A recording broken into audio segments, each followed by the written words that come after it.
311장 찬송입니다.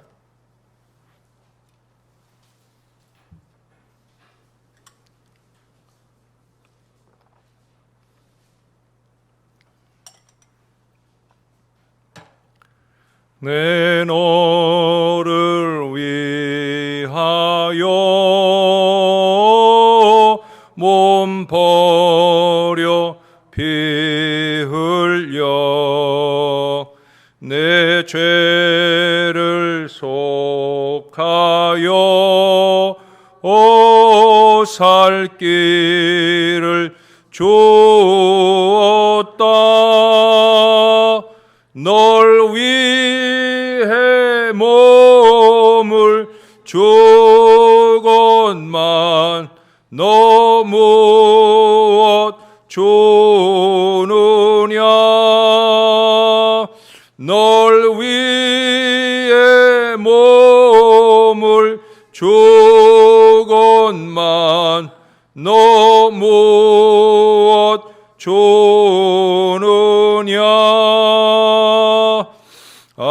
아버지 보좌와 그 영광 떠나서 밤 같은 세상에 만 백성 구하려 내 몸을 희생했건만 너 무엇 하느냐. 내 몸을 희생했건만 너 무엇 하느냐. 죄 중에 빠져서 영 죽을 인생을 구하여 주려고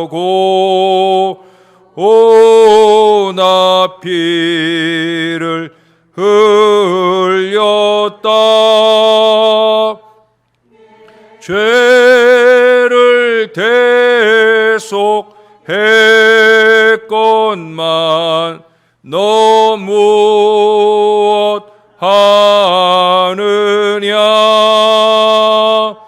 내 죄를 대속했건만 너 무엇 하느냐. 한없는 용서와 참사랑 가지고 세상에 내려와 값없이 주었다. 이것이 귀중하건만 너 무엇 주느냐. 이것이 귀중하건만 너 무엇 주느냐.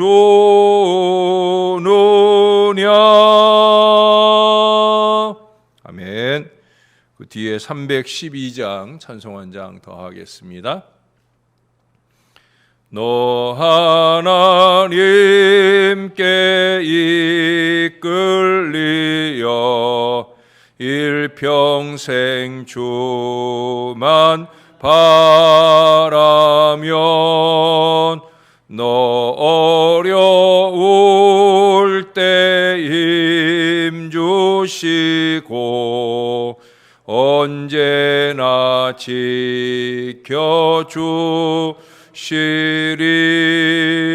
주 크신 사랑 믿는 자 그 반석 위에 서리라. 너 설레는 맘 가다듬고 희망 중 기다리면서 그 은혜로신 주의 뜻과 사랑에 만족하여라. 우리를 불러 주신 주 마음에 소원하신다. 주 찬양하고 기도하며 내 본분 힘써 다하라. 주 약속하신 모든 은혜 내게서 이뤄지리라. 참되고 의지하는 자 주께서 기억하시리.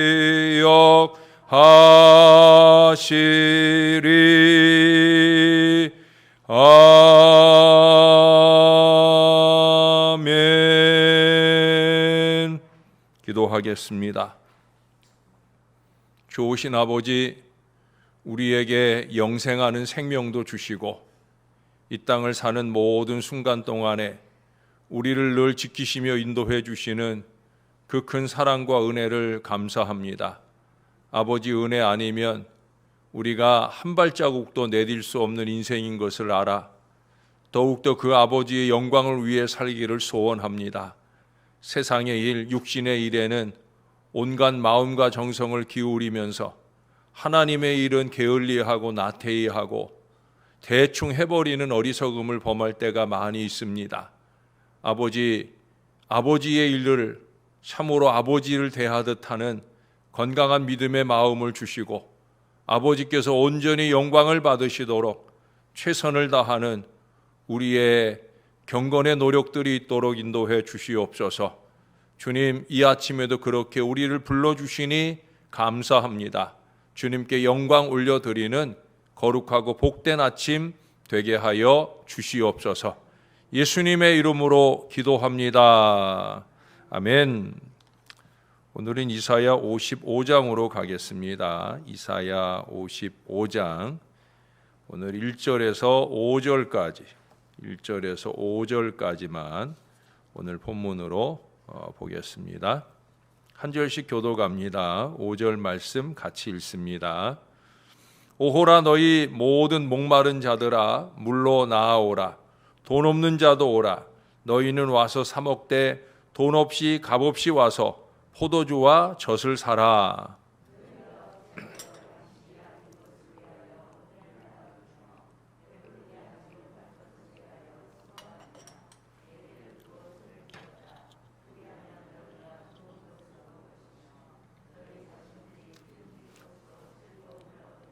너희는 귀를 기울이고 내게로 나와 들으라. 그리하면 너희의 영혼이 살리라. 내가 너희를 위하여 영원한 언약을 맺으리니 곧 다윗에게 허락한 확실한 은혜이니라.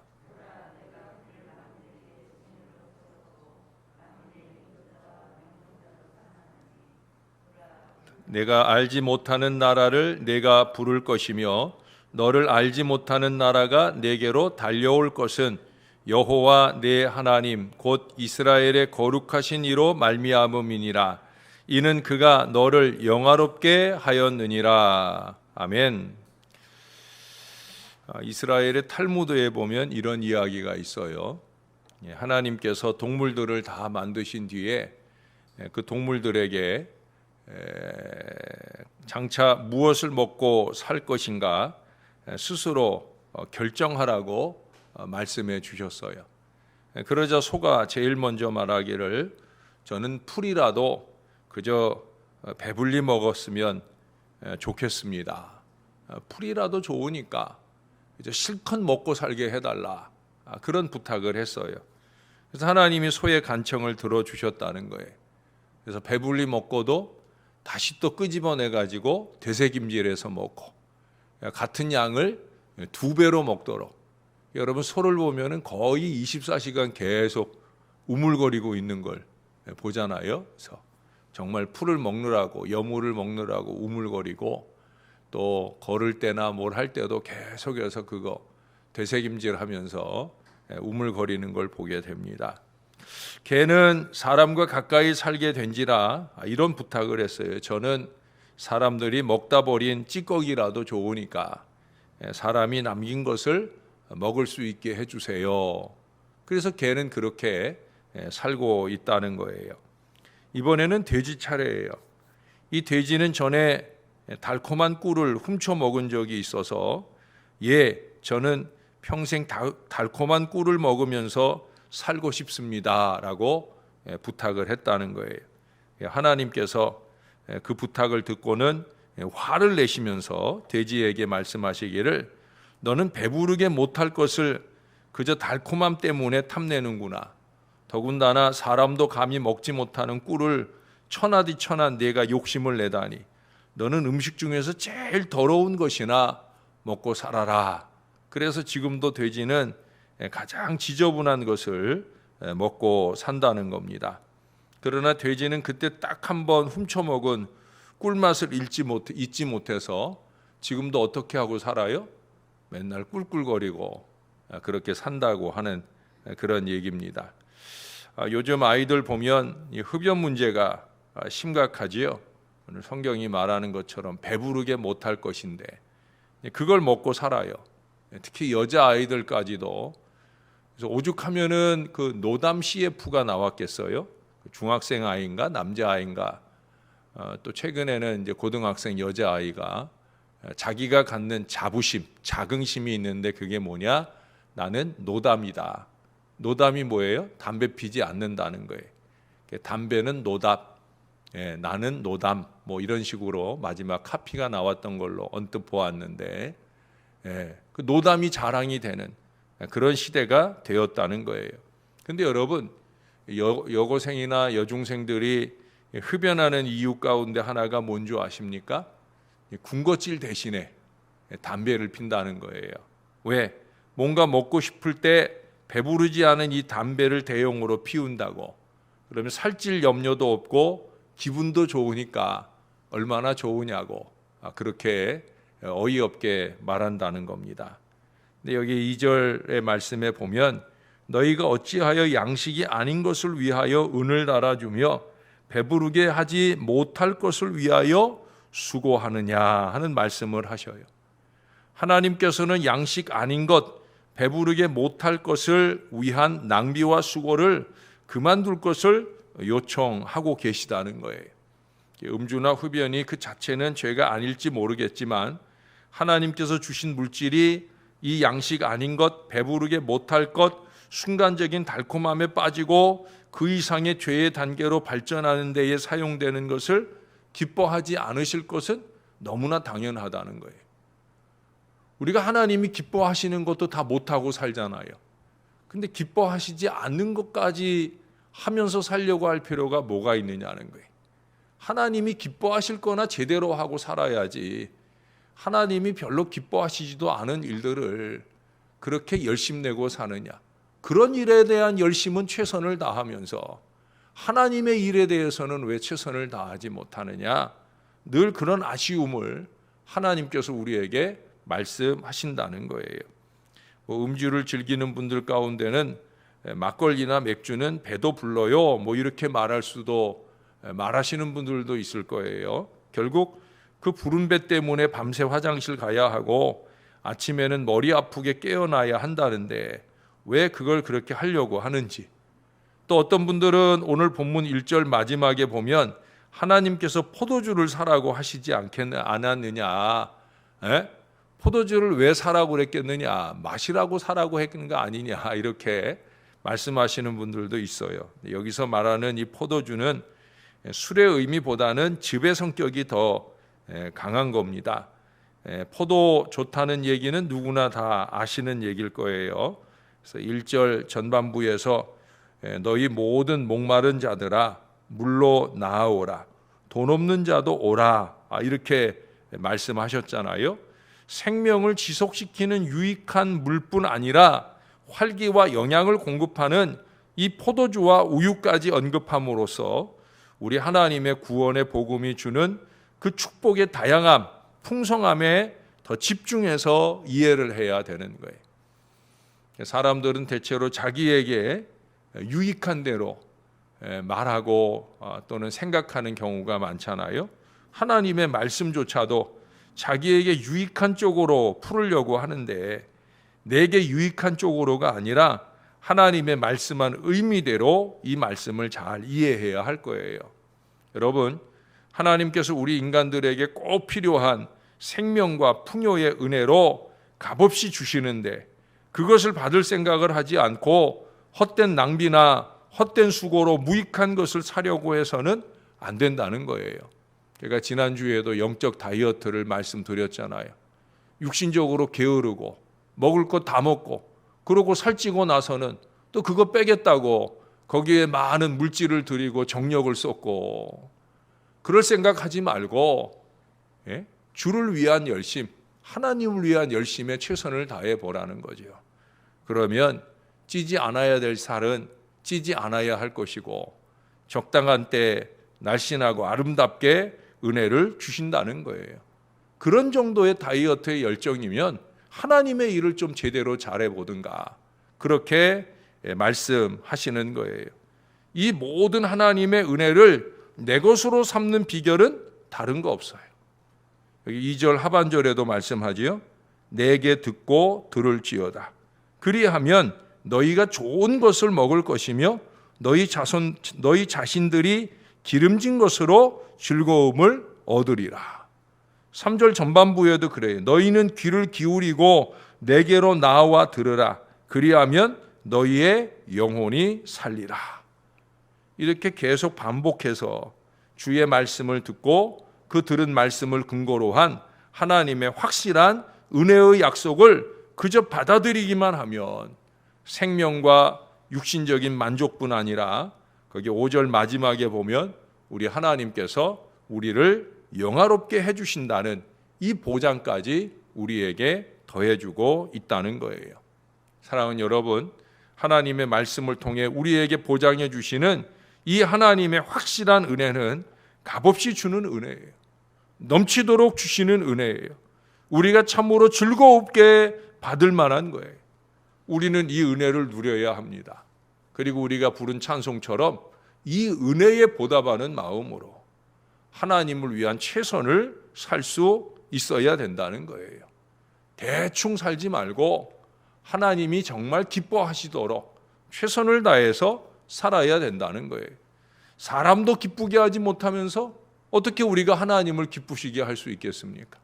하나님 우리가 보지 못하는 곳에서도 우리를 보고 계시는데 보는 사람들을 기쁘게 하지 못하면서 보지 못하는 하나님을 우리가 어찌 기쁘시게 하며 살 수 있겠느냐는 거예요.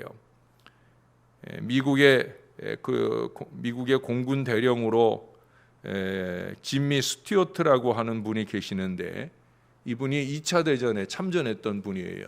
대령으로서 2차 대전 당시 영국 그 폭격기 대대를 이끌고 있던 분인데 이분이 영국 공군 기지에서 이제 저 멀리 동쪽 밤하늘을 바라보고 있었어요.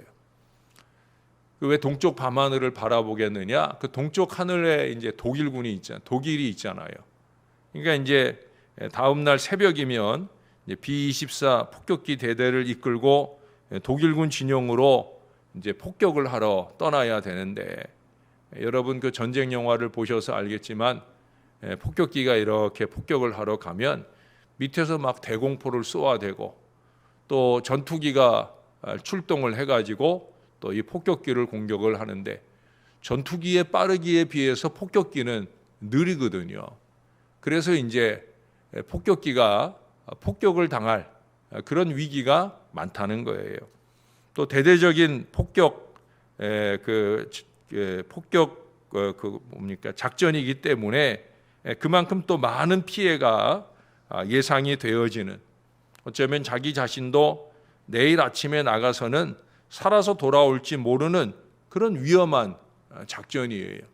그러니까 마음이 좀 착잡한 거죠. 그는 그 위험한 상황을 눈앞에 두고 그래서 자기 품속에 있는 아버지의 편지를 꺼내 읽게 됩니다. 시편 91편을 인용해서 적어주신 아버지의 편지 내용은 이렇습니다. 지존자의 거처에 몸을 숨기고 전능자의 그늘 아래 머무는 사람아, 하나님이 내 피난처요 요새시라. 그분이 너를 사냥하는 자의 덫과 죽을 병에서 건져주시오. 당신의 날개로 덮어주고 그것 아래에 숨겨주시리니 그의 진실하심이 너의 방패가 되리라. 어떤 불행도 너를 덮치지 못하리라. 어떤 재앙도 내 집에 가까이 못하리라. 하나님께 부르짖는 자를 하나님이 건져주며 하나님의 이름을 아는 자를 하나님이 높여주리라. 하나님을 부르는 자에게 하나님이 대답해주고 환난 중에 그와 함께할 것이며 그로 하여금 마음껏 오래 살게 하고 하나님의 구원을 그에게 보여주리라. 대령은 아버지가 적어주신 이 말씀을 폭격기에 붙여놓고 그 말씀을 읽으면서 출격을 했다고 합니다. 그리고 그는 많은 피해 가운데서도 안전하게 귀환을 하게 되고요. 그 이후도 많은 공을 세워서 결국 장군으로 승진을 하게 됩니다. 별을 달기가 어렵지, 별을 하나 달기 시작하면 그 다음에 둘을 달고 셋을 달고 이 진급을 이어가는데 또 그 번쩍번쩍하는 별을 달면 그만큼 많은 명예가 뒤따라 옵니다. 그럼에도 불구하고 그는 전쟁이 끝나고 나서 그 출세와 명예를 다 버리고 목사가 됩니다. 헛되고 무익한 수고를 그치고 더 많은 사람에게 이 생명과 평안과 안전의 보장이 되시는 우리 하나님, 그분의 말씀을 전해야겠다는 결단입니다. 요즘 젊은이들 가운데는 이것저것 해보고 안 되면 목사가 되는 안타까운 인생들이 있어요. 목사는 차선이 아니라 최선인데도 불구하고 그런 어리석음 가운데 선택한 일이기에 그 일에 대한 최선을 다하지 못하는 경우들을 많이 보게 됩니다. 근데 이 지미 스튜어트는 우리들에게 중요한 교훈을 주죠. 모든 것들보다 우선할 일이 바로 이 하나님의 생명의 말씀을 전하는 일이다. 그러니 그가 목사가 됐을 때 얼마나 열심히 그 일을 했겠어요. 최선을 다해서 했을 거예요. 왜? 생명의 일이니까. 자기가 하나님의 말씀을 의지하고 생명의 보장을 받아 누려 보았으니까. 그 체험의 근거에서 이 하나님의 말씀을 전하는 일이기에 그는 열심 있게 그 사역에 헌신했다는 거예요. 값없이 받은 하나님의 은혜, 넘치도록 주어진 이 모든 것들, 우리는 그것들을 느끼고 아는 사람이라면 더욱더 나누고 전하는 일에 최선의 열심을 내야 되는 거예요. 하나님의 은혜잖아요. 넘치는 은혜잖아요. 우리가 정말 그것을 아는 사람이라면 뭐 꼭 목사여야만 되는 거 아니에요. 평신도라도 마찬가지입니다. 이번 주에도 타는 가슴으로라는 말씀으로 말씀을 전하는데 정말로 하나님의 말씀을 제대로 받은 사람이라면 영혼을 향한 간절한 마음이 있다고 하면 우리의 가슴이 그것을 전하지 않으면 불붙는 것 같아서 견딜 수 없는 마음이어야 된다는 거죠. 우리는 그 마음으로 하나님의 일을 해야 된다는 거예요. 우리가 311장 찬송처럼 하나님이, 예수님이 나는 널 위해서 다 주었는데 넌 도대체 날 위해 뭘 주냐? 넌 날 위해 뭘 주고 있느냐? 말씀하실 때 우리가 부끄럽지 않게 주님께 드리고 있는 것, 그것을 말하지 않아도 아버지가 다 아실 수 있는 그런 헌신의 역사가 저와 여러분들 안에 쌓여야 할 것입니다. 여러분, 그렇게 주님이 영광을 받으시는 최선을 위해 저와 여러분이 우리의 인생을 마치는 날까지 열심을 다해 주의 복음을 전하고 생명을 나누는 일에 더욱더 최선을 다하는 건강한 신앙 인생으로 살아 하나님이 우리를 영화롭게 하는 것이 아니라 우리가 하나님을 영화롭게 해드리는 건강하고 복된 신앙이 되시기를 우리의 구주가 되시는 예수님의 이름으로 간절히 축원합니다. 기도하겠습니다. 좋으신 아버지, 우리를 불러주셔서 감사합니다. 우리를 구원해 주셔서 감사합니다. 아버지의 은혜가 큰 줄을 알아. 특별히 말씀의 은혜가 큰 줄을 알아가 우리가 그 말씀 안에 은혜롭게 살 수 있도록 인도해 주신 것을 감사합니다. 더욱더 주의 일을, 주님이 영광을 받으신 일을 위해 우리가 최선을 다해 살 수 있게 도와 주시옵소서. 하나님, 배부르게 못할 것을 위해 사는 인생이 아니라 많은 사람들의 영혼에 유익된 일을 위해 최선의 노력으로 사는 하나님의 사람들이 되게 하여 주옵소서. 하나님의 일입니다. 하나님이 내 안에 경건을 유익되게 하는 육신의 일입니다. 이러한 일일지라도 주의 기쁨을 이룰 수 있는 일이면 모든 정성을 기울여 행할 수 있는 하나님의 사람들이 되게 하여 주옵소서. 하나님의 일을 마지못해 하는 사람이 아니라 하나님의 일을 최선의 기쁨과 영광을 위해 하는 건강한 믿음의 사람들이 될 수 있도록 우리를 붙들어 주시옵소서. 주님께서 영광 받으시면 우리는 족하겠나이다. 이 한 가지 마음을 가지고 누가 보거나 보지 않거나 주의 기쁨을 이루는 최선으로 살아가는 저와 이 모든 자녀들 되도록 은혜를 베풀어 주옵소서. 무엇보다 주님 앞에 무릎 꿇고 기도하는 일, 주의 말씀을 듣는 일, 이 모든 영적인 일들에 더욱더 열심을 내는 건강한 사람들 되게 하여 주옵소서. 우리가 보지 못하는 중에도 우리를 보고 계시는 하나님 앞에 하는 일이요, 하나님께서 해주시는 일이기에 우리가 꼭 그렇게 신앙하며 살아가는 건강한 백성들 될 수 있도록 은혜 베풀어 주시옵소서. 오늘 하루도 그렇게 우리를 지켜주시고 인도해 주실 것을 믿습니다. 감사를 드립니다. 예수님 이름으로 기도합니다. 아멘.